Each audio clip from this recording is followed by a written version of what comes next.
Square Cow Countdowns. I am Slash Raptor, and in today's mind-blowing episode, the topic is the top 10 jaw-dropping moments in games. While I go over the rules, maybe do some jaw exercises, so you don't get lockjaw. I hear it's very painful. Normally, I have my good friend Spoiler Llama, who will pop up anytime there could potentially be spoilers in a particular segment of the episode. But to save him the hassle of popping up 10 times, I'm just going to go ahead and say that this entire list is full of massive spoilers. Okay? So don't come crying to me in the comments about spoilers, because I did warn you. There's not many rules for this list.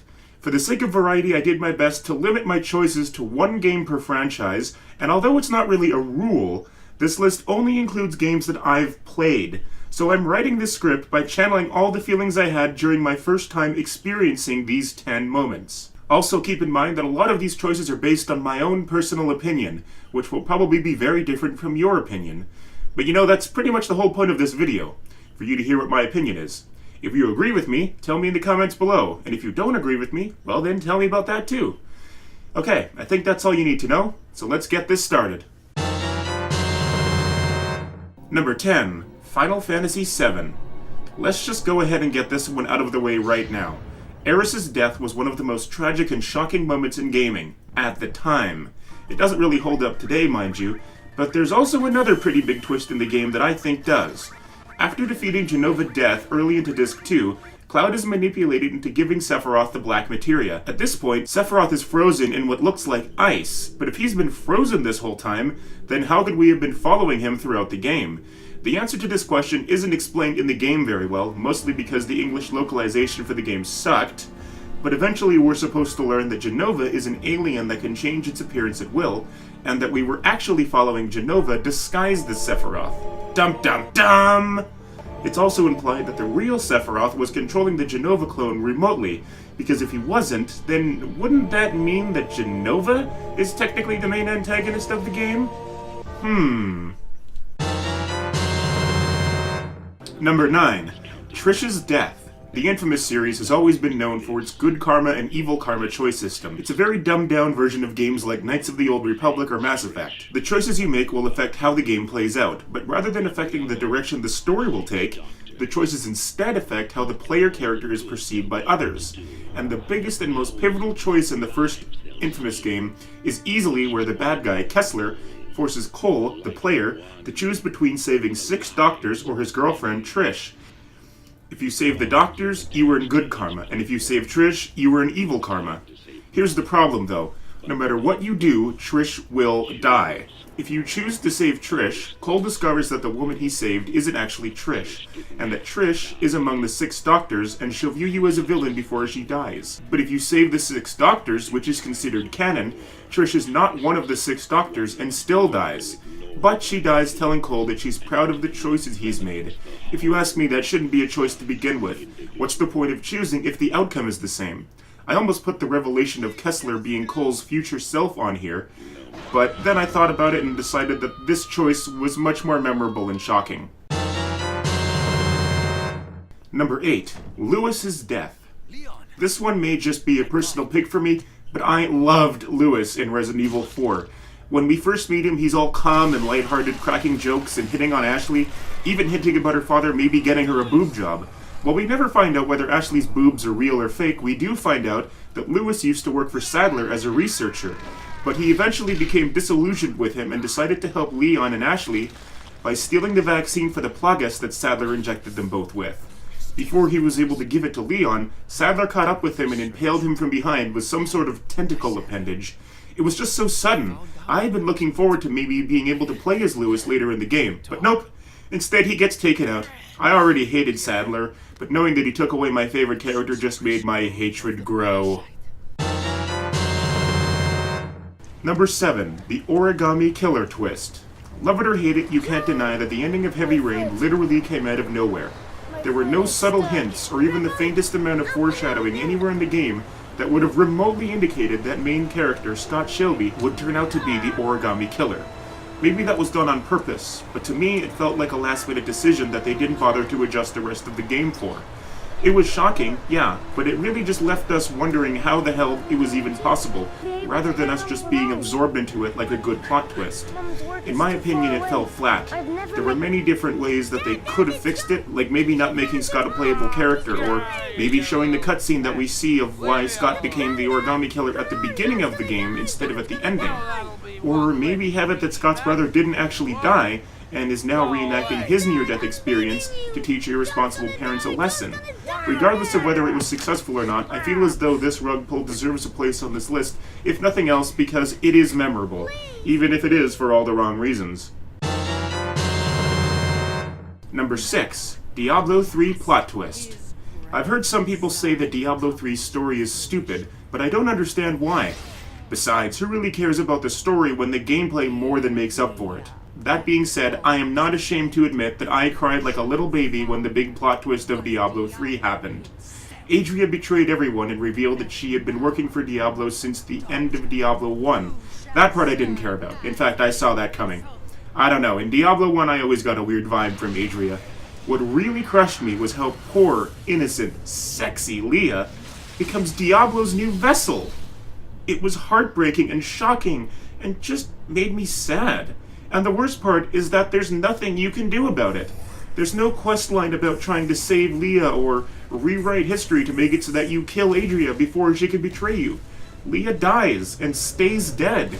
Even at the end of Act 4, you see Diablo's body falling from the high heavens, but it just disappears, leaving the Black Soulstone behind. Blizzard, if you're listening, next time you decide to make us wait for more than a decade for a game, could you maybe not make that game, rip our hearts out, and stomp on them? Number 5. The ending of The Last of Us. The Last of Us's finale sets up a choice much like the Architect did to Neo in The Matrix Reloaded. Or at least I think that's what happened. In a movie where there's only about 8% actual story progression and 92% pointless but still pretty cool action sequences, it's kind of hard to be sure. The choice is even pretty much the same. Save the lives of millions of strangers, or the one you love. In the movie, Neo was able to do both and essentially give the finger to the machines, but in The Last of Us, the choice is actually made for you by Joel. After scooping Ellie off of the operating table, he savagely executes the otherwise friendly Marlene in fear of being followed, only to end this turn by lying to Ellie and claiming that the Fireflies never needed her in the first place. The fact the game doesn't give you any real agency other than acting out Joel's actions only hammers home the severity of what he's doing. It doesn't matter if you agree with him. Besides, if he had let Ellie die, then there would have been no way for us to have a Last of Us Part 2. Oh my god, please be good. Number 4. Kratos' first death. Notice that I have to refer to this as Kratos' first death. Yeah, Kratos dies a lot throughout the course of the games, but he always comes back, like herpes. You'd think that after all his escapes from Hades, people would just stop trying to kill him. But his first death, way back in the game that started it all, was something that came out of nowhere. After finally reaching Pandora's box, Kratos pushes it all the way out of the temple, just as Ares picks up a giant broken column and hurls it as hard as he can all the way to the temple, right through Kratos' chest. You can see blood pour out of his mouth and the sad look on his face as the life slowly fades from him. When that first happened, I was horrified. I thought that maybe there had been an invisible timer and that if you take too long to reach Pandora's box, Ares will kill you. But then when Kratos latches onto the boat captain while they're both falling down to Hades and uses him to grab something to pull him up, I relaxed and realized that this is what was supposed to happen. Then I got to those rotating bladed poles that you have to climb. Seriously, fuck those things. I'd rather have just had Kratos die. Number 3. Would you kindly? I don't know why I never got into BioShock back during the PS3 era. I only just played it recently with its HD remaster, and I had a really good time with it. It's a really good game with a really interesting storytelling method that I've never seen in any other game so far. The game just sort of dumps you into this underwater city called Rapture, and then throws freaky, crazy people at you. At first it's a game of survival, you against the freaks. But as the story goes on, you learn that your unseen but always present guide, Atlas, is actually a code name used by Frank Fontaine, an enemy of Rapture's founder, Andrew Ryan. Long story short, you later learn that you've been playing as the illegitimate son of Andrew Ryan the whole time. While you were still just an embryo, Ryan's mistress sold you to Fontaine, who then turned you into a sleeper agent that could be activated by uttering the phrase, "Would you kindly?" This is further enforced by the carefully written dialogue in the game. Every time Atlas asks you to do something, all his questions start with the words, "Would you kindly?" So basically, the entire game has you being controlled by Fontaine, disguised as Atlas, helping him to set his master plan into motion, which just made the final battle against him so much more satisfying. Would you kindly stop screwing with my head and die? No, not you guys. That was what I said when I first killed Atlas in the game. Number 2, the Nuke. Say what you want about the more recent Call of Duty games, but there's no denying that the Modern Warfare trilogy will always be one of its best. Because the game isn't based on a real war, the writers had complete freedom in their storytelling, and were able to explore things that would never have been possible if the game was just another World War II story. The prime example of this is the mission Shock and Awe. In it, you control Sergeant Paul Jackson as his squad joins in an attack of what they believe to be Al-Assad's position. After clearing the area, the Marines begin evacuating the city due to a nuclear threat. During the escape, one of their helicopters is shot down, and Jackson's commanding officer volunteers to lead his squad in a rescue mission, all the while knowing that this will put them right in the blast zone of the nuke. After rescuing the pilot, the nuke explodes, destroying all the helicopters. This leads to what is easily one of the most surreal experiences in any video game. You take control of Jackson one last time as he tries to survey the area right before he dies from the blast. It's a shocking and incredible moment that will be hard to top, but I think I found one more moment that's better. Number 1, John Marston's death. You may have seen this coming, but can you really blame me? When you play this game, it's hard not to get invested in it because John Marston is such a likable character. He legitimately feels remorse for the things he's done and just wants to live a life of peace on his ranch with his family.